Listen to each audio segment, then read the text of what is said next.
Captain Jack Harris of the USS Defender stared at the alien ship through the bridge window. It had appeared suddenly, showing up just beyond Mars in a flash of blue light that set off every alarm on his ship. The vessel looked like nothing humans had ever seen, a huge structure of bright silver and blue that seemed to break the rules of physics. "Tell me what's happening," Harris said, keeping his voice calm despite the nervous feeling in his stomach. Lieutenant Amy Green looked up from her screen. "The ship is staying in one place, sir. It's not moving to attack. They're trying to talk to us." Harris nodded. "Put them on screen."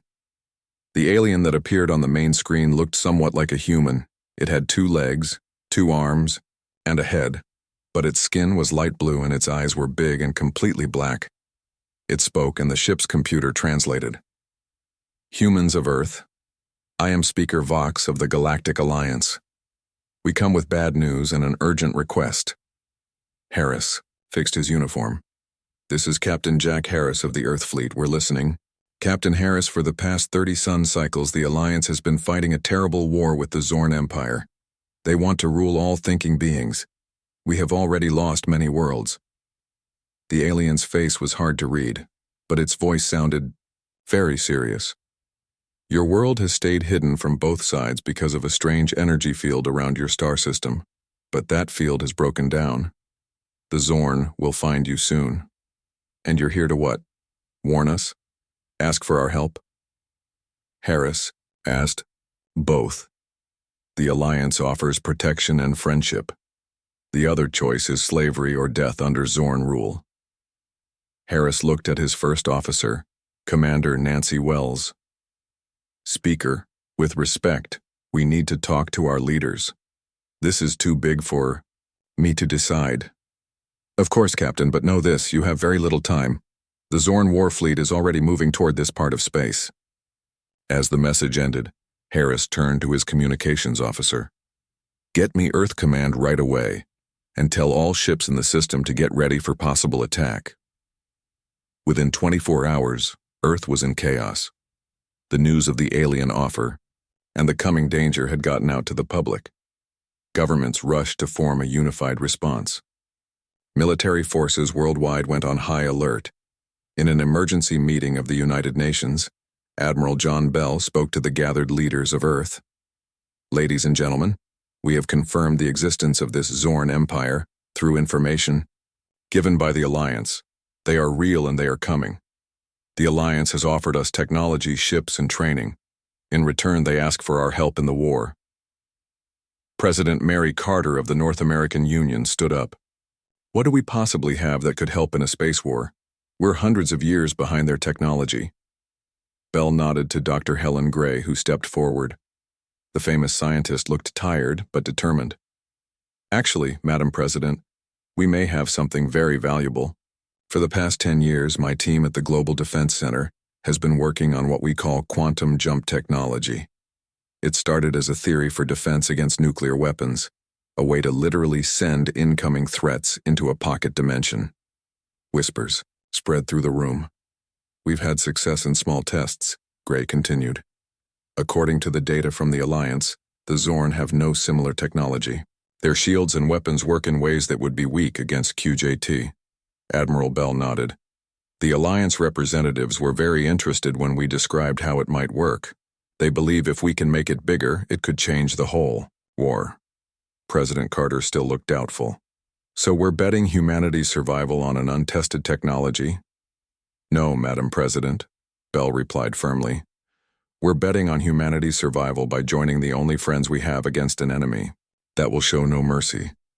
But we're bringing something valuable to that friendship, something that might just turn the tide." 3 days later, Captain Harris stood in the huge landing bay of the Alliance flagship, watching as the first group of Earth scientists and soldiers boarded the alien vessel. Among them was Dr. Gray, carrying the QJT prototype and all her research. Harris saluted the departing team. Speaker Vox came up to him. "Your people arrived late to a war that has raged across 1,000 worlds," the alien said seriously. "But perhaps you bring exactly what the galaxy needs most, a new hope." 6 months after first contact, Commander Nancy Wells stood at the window of the Alliance training ship Bright Hope, watching Earth grow smaller in the distance. She and 500 other humans, scientists, engineers, and soldiers were heading to Alliance space for advanced training and to help add Earth's quantum jump technology to Alliance systems. Still missing home? The voice belonged to Paul Martin, one of the engineers from the QJT project. Wells shook her head. Just thinking about how fast everything has changed.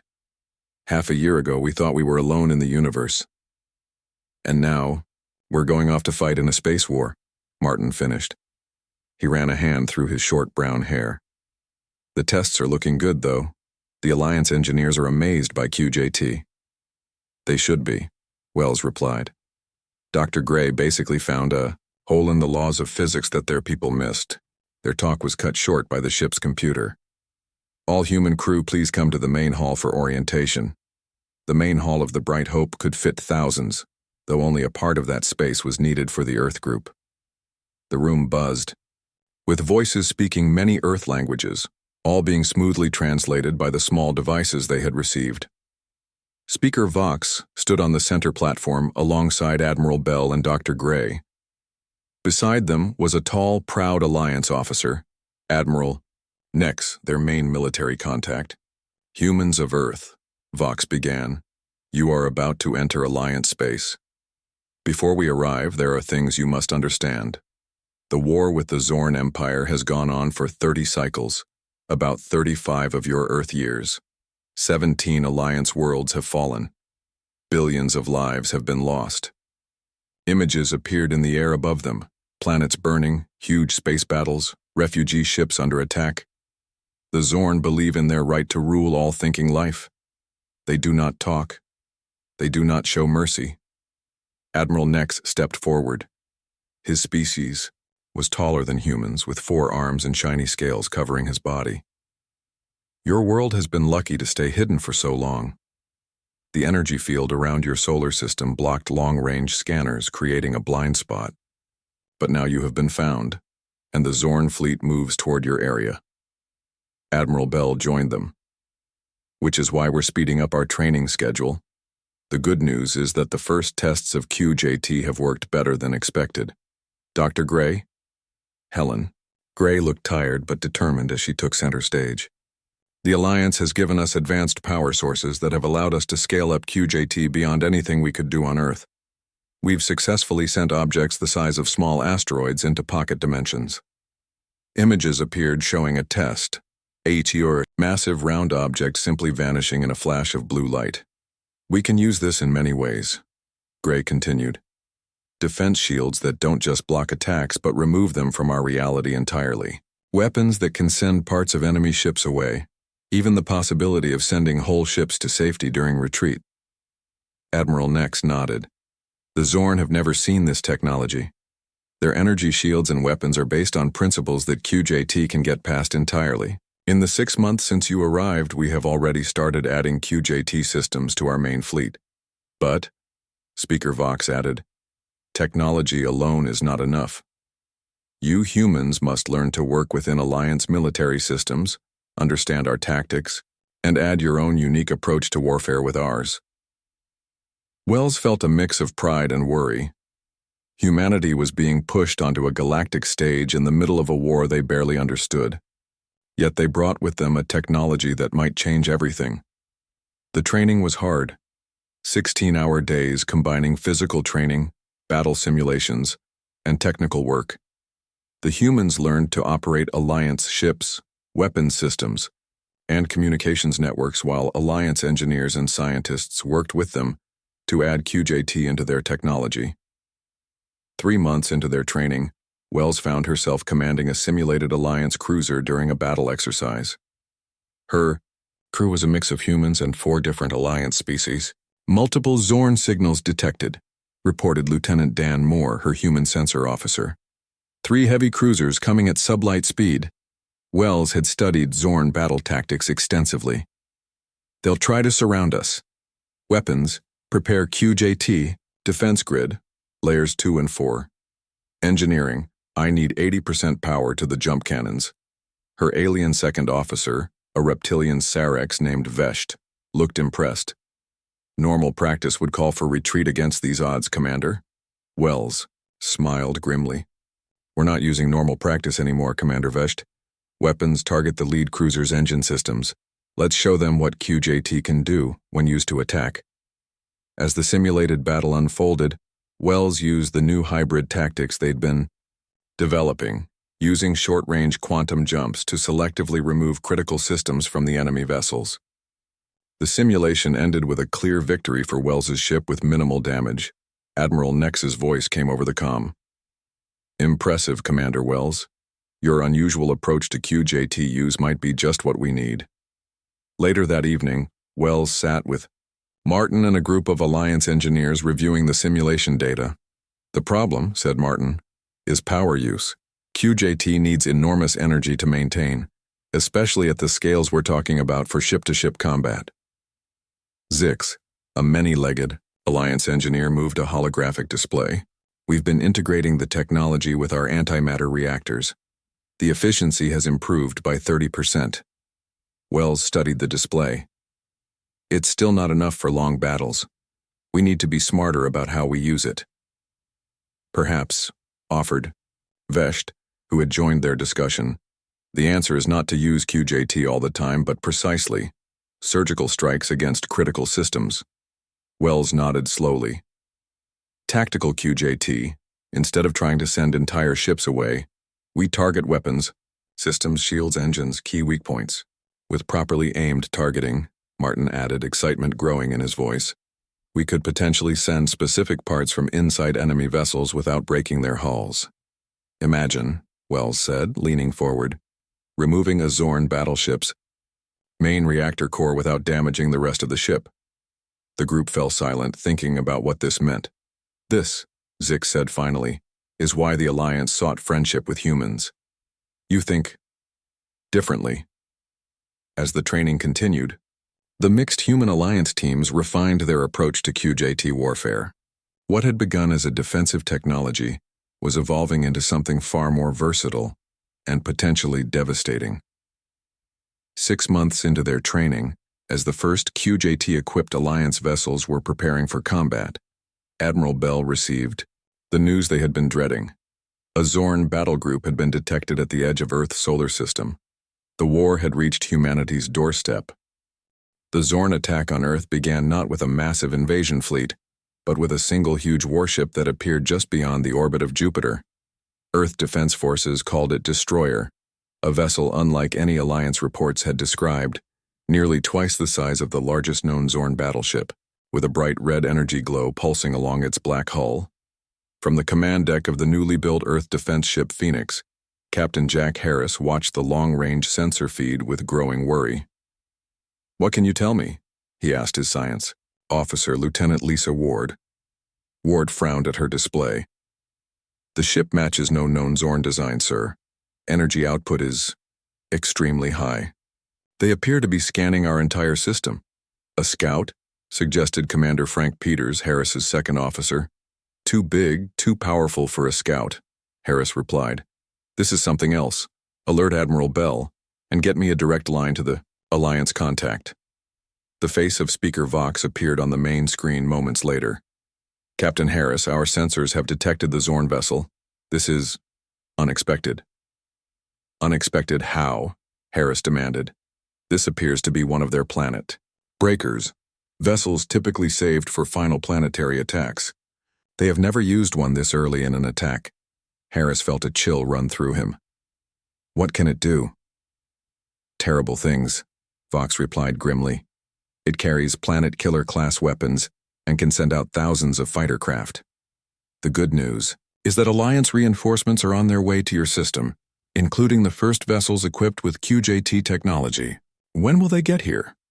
48 of your hours. Can your forces hold until then? Harris exchanged glances with Peters. Earth's defensive capabilities had been greatly improved over the past 9 months with Alliance technology, but they had nothing that could match a vessel of this size.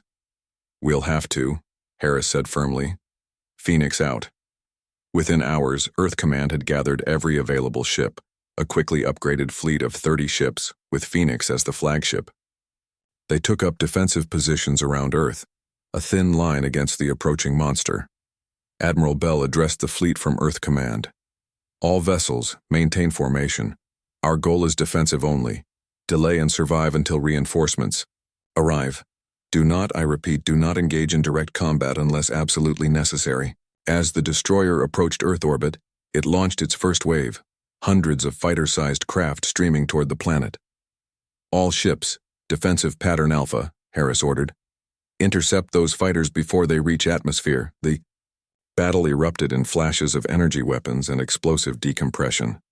Earth's ships, though outmatched technologically, fought with desperate courage. The Alliance upgrades to their vessels proved valuable. Shields held against weapons that would have destroyed them months earlier, and return fire occasionally penetrated Zorn defenses. But it wasn't enough. 6 hours into the battle, a third of Earth's fleet was destroyed or disabled. The destroyer itself remained at the edge of the battle zone, launching wave after wave of fighters while its main weapons charged. In the Phoenix's battle-damaged bridge, Harris received an urgent communication from Earth Command. Captain. Admiral Bell's face appeared on screen, lined with exhaustion.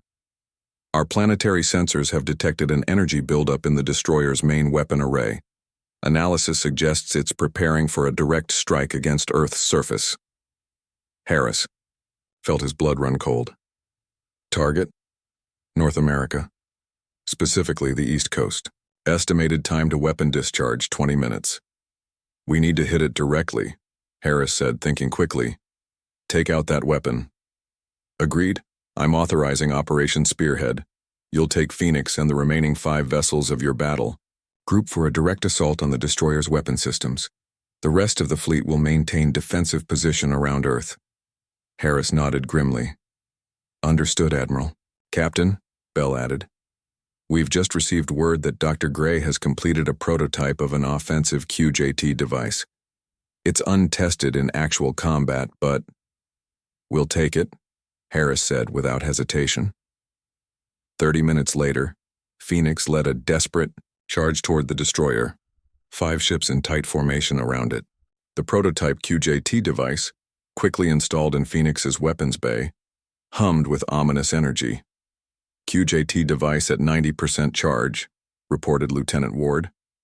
Sir, I must emphasize that this is highly experimental technology. The targeting parameters are noted, Lieutenant. Harris cut her off. But right now, it's the only card we have. Commander Peters looked up from his console. Zorn fighters moving to intercept. Destroyer's main weapon is still powering up. Estimated 5 minutes to discharge. All ships, combat formation Delta, Harris ordered. Concentrate fire on clearing a path to the destroyer's main weapon array. The 6 Earth vessels plunged into a storm of Zorn fighters. 2 were destroyed almost immediately. A third took heavy damage but continued forward. Its captain continuing the charge even as hull breaches vented crew into space.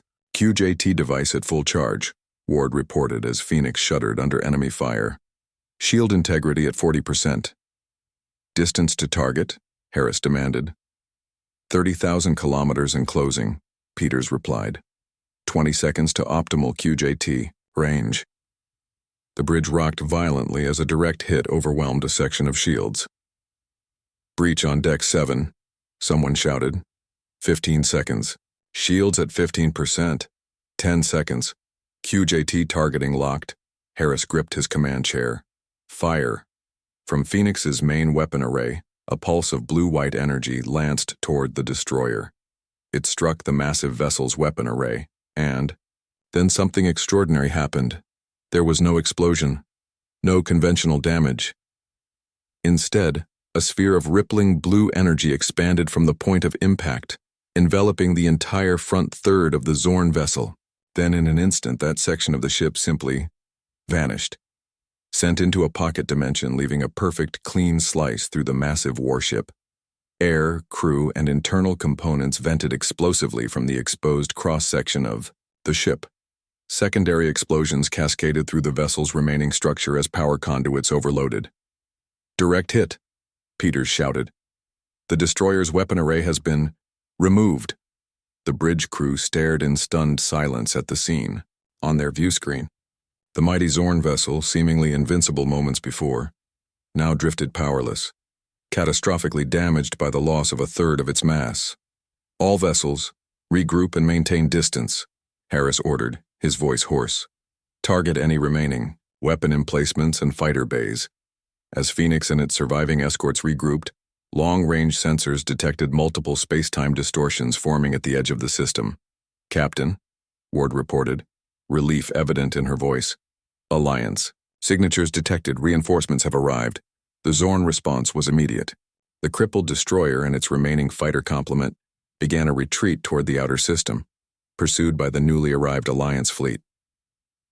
In the aftermath, as damage reports flooded in and the grim task of counting casualties began, Admiral Bell addressed the combined Earth and Alliance forces. Today, humanity faced its first true test in this galactic conflict, he said solemnly. The cost was high. Over 1,000 of our people lost their lives defending Earth. But today also marked a turning point. The quantum jump technology, born of human innovation and enhanced by Alliance science, has proven itself in combat. He paused, looking at the assembled officers. The Zorn came expecting an easy conquest of a primitive world. Instead, they encountered something they have never faced before, a weapon capable of bypassing their most powerful defenses. The battle for Earth is won, but the war continues. Now, we take the fight to them. On the Phoenix, as repair crews worked to fix damaged systems, Captain Harris sat alone in his ready room reviewing casualty reports. A message notification appeared on his terminal, a priority communication from Alliance High Command. The message was brief. QJT combat effectiveness confirmed beyond projections, speeding up implementation across primary fleet. Phase 2 authorized. Earth forces to be integrated into joint offensive operations effective immediately. Harris leaned back in his chair, feeling the weight of what lay ahead. Humanity had survived, its first test by fire. Now they would join the fight for the galaxy itself. 1 year after the Battle of Earth, the war had changed dramatically. The quantum jump technology, now fully added to the Alliance fleet, had changed the strategic picture. For the first time in 3 decades, the Zorn Empire was on the defensive. Commander. Nancy Wells stood on the bridge of the ASV Unstoppable, an Alliance heavy cruiser with a mixed crew of humans and various Alliance species. As the ship's second officer, she had overseen the integration of advanced QJT systems throughout the Yaoi vessel. Status report, she requested, looking at the bridge crew. Lieutenant Dan Moore, now her operations officer, looked up from his console. QJT systems at optimal parameters. The fleet is in position, waiting for the Admiral's orders. Wells nodded, studying the tactical display. The Unstoppable was part of Battle Group Guardian, a task force of 30 Alliance vessels preparing to attack a major Zorn shipyard orbiting the gas giant Nexus. It would be the 4th major offensive operation since the implementation of QJT technology across the fleet. Commander Wells to the Admiral's briefing room, came the announcement over the ship's comm system. Minutes later, Wells sat at a conference table with the senior officers. From throughout the battle group, Admiral Nex, now the overall commander of the Alliance's QJT-equipped strike forces, stood at the head of the table. The intelligence is confirmed, he began without delay. The Zorn have been trying to develop countermeasures against QJT. So far they have had limited success, but our window of technological advantage may be closing, he gestured, and a holographic display of the Nexus shipyards appeared above the table. This facility is producing their newest class of battleships, which intelligence suggests are being equipped with experimental anti-QJT shielding. Our mission is to destroy the shipyards before these vessels can be deployed. Admiral next turned to Wells. Commander, your experience with QJT tactical applications has been noted by High Command. The Unstoppable will lead the primary assault group. Wells studied the hologram carefully. Sir, normal tactics would call for a direct assault on the shipyard's power core. However, she manipulated the display, highlighting several structures. These are their quantum field generators, based on the intelligence. If we target these, first with precision QJT strikes, we can create a cascading failure throughout their defensive grid. Admiral Nex nodded approvingly. Precisely my thinking, Commander. Your vessel's enhanced QJT targeting systems make you ideally suited for this approach. As the meeting continued, detailed assault plans were formulated. The battle group would split into 3 task forces: the main assault led by Unstoppable, a diversionary force to draw away Zorn defenders, and a containment group to prevent reinforcements from arriving. When the briefing concluded, Wells found herself walking alongside Captain Carol Evans of the Earth vessel Defiant. Quite the responsibility, Evans commented, leading the primary assault. Wells nodded. The QJT technology has proven effective, but the Zorn are adapting faster than expected. This operation could be more challenging than our previous engagements. I heard Paul Martin is your QJT systems chief now, Evans said. You two worked together during the initial integration phase, right? Yes, Wells replied. He's the best in the fleet at maximizing QJT efficiency. His latest modifications have increased our targeting precision by 30%. Evans smiled slightly. The Zorn never expected humans to bring a technology that would change the course of a 30-year war. No one did, Wells said quietly. Including us. Hours later, Battle Group Guardian arrived at the edge of the Nexus system, immediately engaging their QJT-enhanced stealth systems, another innovation that had emerged from the Human Alliance collaboration. The massive gas giant loomed ahead, ringed by the sprawling Zorn shipyards. All hands to battle stations, Wells ordered as the Unstoppable prepared to lead the assault. QJT systems to combat status. Paul Martin's voice came over the comm from engineering. QJT core at full capacity, Commander. The targeting refinements are online. Weapons lock onto the designated quantum field generators, Wells commanded. Prepare for synchronized QJT strike. The battle began with surgical precision. The Unstoppable and its accompanying vessels launched a coordinated QJT attack against the identified targets. The results were immediately apparent. Sections of the Zorn defensive grid simply vanished, sent into pocket dimensions. Direct hits on all primary targets, reported the weapons officer, a 4-armed Sarex named Trell. Zorn defensive grid destabilizing. Wells nodded with satisfaction. Signal the second wave to commence their attack run. But the Zorn response came faster and with more coordination than intelligence had predicted. Dozens of Defenders' ships emerged from the shipyards, including 3 of the new battleships that were supposed to still be under construction, reading unusual energy signatures from the lead battleship. Moore reported, concern evident in his voice. They're not like anything we've encountered before. Wells frowned. Enhance scans. What are we dealing with? Before Moore could respond, the lead Zorn battleship fired, not a conventional energy weapon, but a pulsating sphere of red energy that expanded as it approached the Alliance line. Evasive maneuvers, Wells ordered sharply. The Unstoppable banked hard, barely avoiding the strange weapon. A smaller Alliance vessel wasn't as fortunate. The red sphere enveloped it, and when it dissipated, the ship remained intact, but completely powerless, drifting dead in space. Analysis, Wells demanded. Martin's voice came over the comm, tight with concern. It appears to be some kind of quantum dampening field. It's disrupting all energy systems, including QJT. Wells's mind raced. The Zorn had developed a countermeasure faster than anyone had anticipated. All vessels, modify attack pattern. Stay beyond the range of those dampening weapons.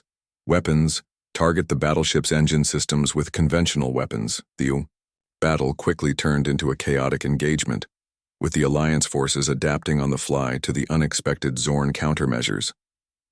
2 more Alliance vessels were neutralized by the dampening weapons before they adjusted their tactics. In the Unstoppable's engineering section, Paul Martin worked frantically to analyze the Zorn weapons' effects. The dampening field is creating a disruption in quantum coherence, he reported to Wells. It doesn't prevent QJT entirely, but it forces the displacement effect back on the generating system. Can you modify our QJT systems to counter it? Wells asked urgently. Possibly, Martin replied. If we modulate the quantum frequency of our displacement field, it would require recalibrating the entire system during combat, but it might work. Do it, Wells ordered without hesitation. As Martin and his engineering team worked, the battle continued to rage. The diversionary force had suffered heavy losses, but had succeeded in drawing away many of the Zorn defenders. The Unstoppable and its assault group continued to target the shipyards, focusing on conventional weapons while the QJT systems were recalibrated. "Commander," Martin's voice came through the comm, tense with concentration. "QJT recalibration complete. The modulation should allow us to penetrate their dampening fields, but it will reduce our effective range by 60%. "Understood," Wells replied. "Weapons, bring us closer to the lead battleship. Prepare to fire QJT weapons on my mark." The Unstoppable dove toward the massive Zorn vessel, weathering heavy fire as it closed the distance. "QJT range in 10 seconds. The weapons," officer reported. "The battleship is preparing to fire its dampening weapon," Moore warned. Wells's hands tightened on her command chair. "Hold course. Prepare to fire immediately when we enter effective range." The Zorn weapon discharged, the red sphere expanding toward the Unstoppable. "Now," Wells ordered. The QJT weapon fired a heartbeat before the dampening field reached them. The modified displacement beam struck the Zorn battleship, and this time, instead of being reflected, it penetrated the vessel's defenses. A massive section of the ship's command structure vanished, sent into another dimension. The dampening field washed over the Unstoppable moments later, but with significantly reduced effect. Systems flickered, but remained operational. "It worked," Martin reported, triumphantly. The frequency modulation allowed the QJT beam to penetrate their defenses, and it reduced the effectiveness of their dampening field against our systems. Wells didn't waste a moment. "Transmit the modulation parameters to all Alliance vessels, then target the other battleships." The tide of battle shifted once again. As Alliance vessels implemented the QJT modifications, the effectiveness of the Zorn dampening weapons diminished. One by one, the massive battleships were crippled by precision QJT strikes. 2 hours later, the Nexus shipyards were in ruins. The remaining Zorn vessels had retreated deeper into their territory. Battle Group Guardian had suffered losses, 7 vessels destroyed, 5 others severely damaged. But the strategic objective had been accomplished. In the aftermath, as damage control teams worked throughout the Unstoppable, Wells sat in the officers' mess with Martin and Admiral Nex. "The Zorn adapted more quickly than we anticipated," Nex said gravely. "This quantum dampening technology represents a significant development." Operation Final Strike was the largest coordinated military action in Alliance history. 200 vessels, including 30 Earthships, assembled at the edge of Zorn territory. The tip of this massive spear was the newly commissioned ASV, Vanguard, a battleship-class vessel built specifically around QJT technology, with Captain Jack Harris commanding and Nancy Wells serving as his second officer. In the Vanguard's tactical center, Wells studied the holographic display of Zorn Prime, a massive world orbiting a blue giant star, surrounded by an extensive network of orbital defenses and shipyards. "Final intelligence assessment, Commander?" Harris asked, joining her at the display. "The Zorn have reinforced their homeworld's defenses significantly," Wells replied. "Sensor readings indicate widespread implementation of quantum dampening technology throughout their defensive grid. They've had 3 weeks to analyze our countermeasures from the Nexus engagement." Harris nodded grimly.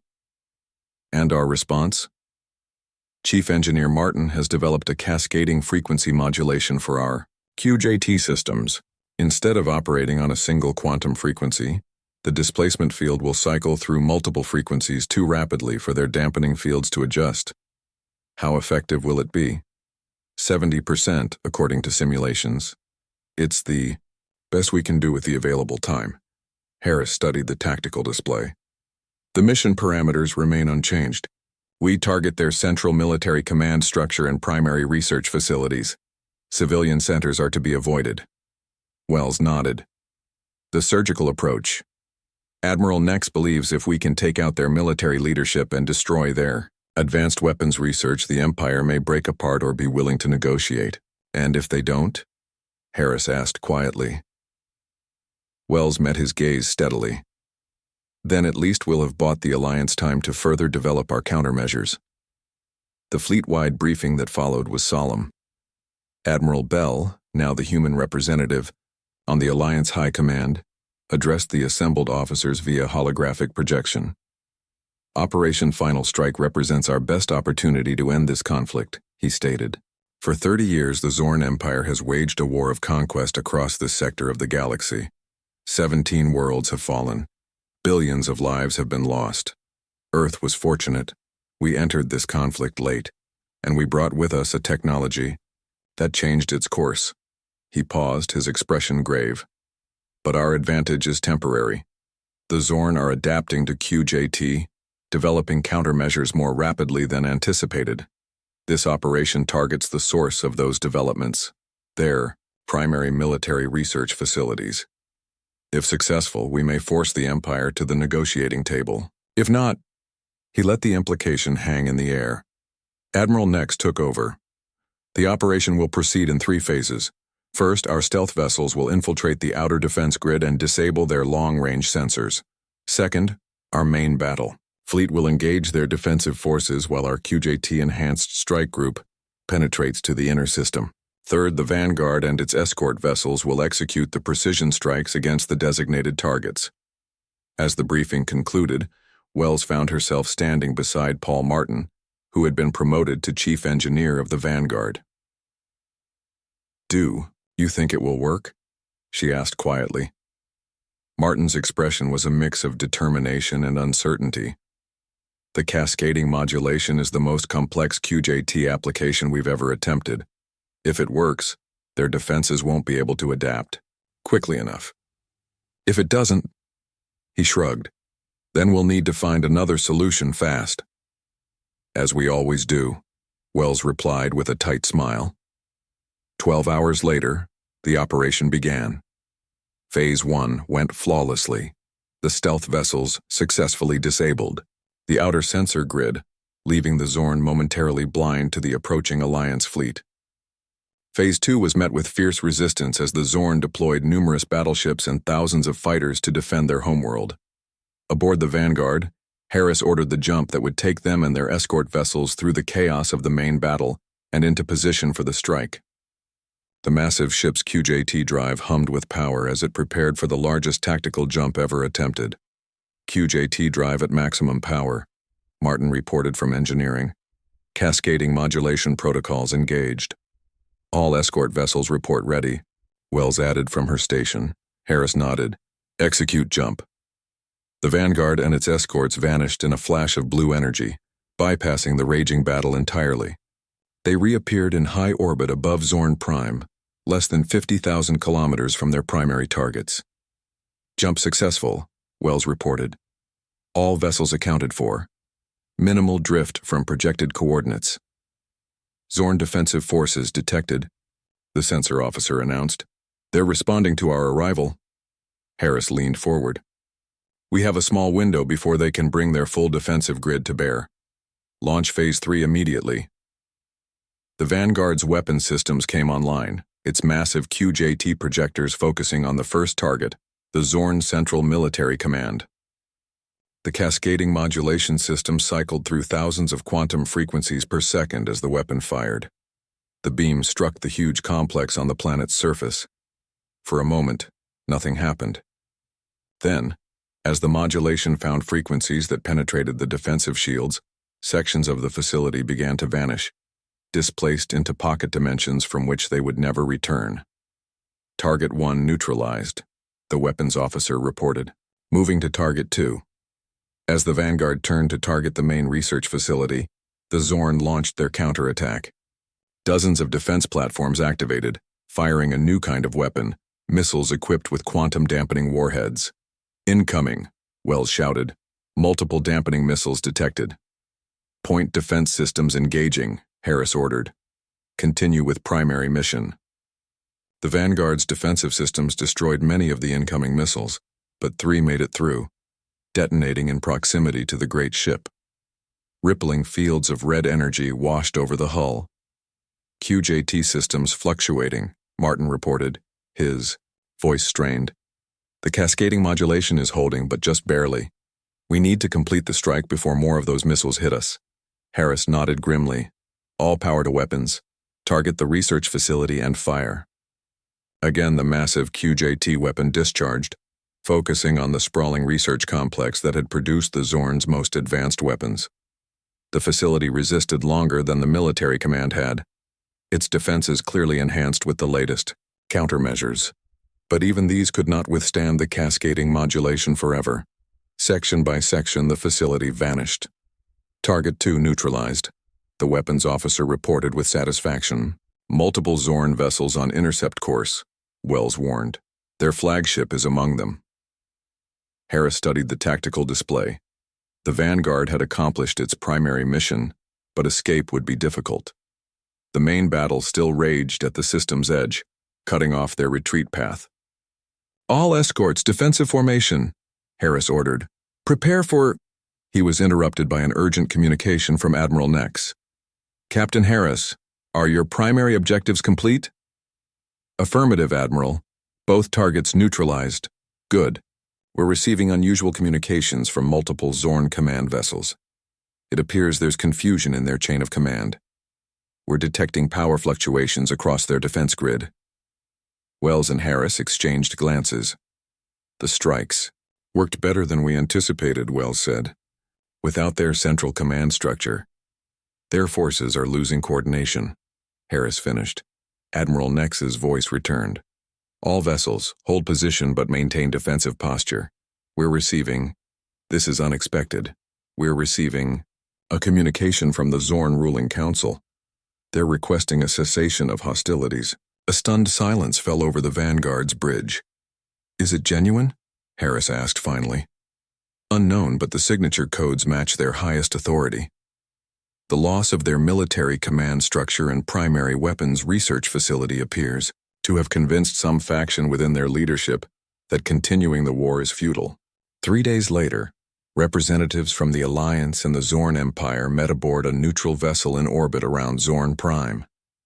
The preliminary terms were simple: an immediate ceasefire, withdrawal of Zorn forces from occupied worlds, and the beginning of formal peace negotiations. On the Vanguard's observation deck, Wells stood with Martin, watching the diplomatic vessel where the future of the galaxy was being shaped. Do you think it will last? Martin asked. The peace? Wells considered. The Zorn have lost their military leadership and their advanced weapons research. It will take them years to recover. In that time, we'll have further developed QJT and other technologies. I think they're pragmatic enough to recognize that the balance of power has shifted permanently. Martin nodded slowly. When we joined this war, it had been raging for 30 years with no end in sight. 9 months later, it's over. Not over, Wells corrected him. The fighting has stopped, but rebuilding all those devastated worlds will take decades. Admiral Bell joined them, looking tired but satisfied. I've just received word from Earth. The planetary defense grid is complete. If the Zorn or anyone else ever threatens our world again, we'll be ready.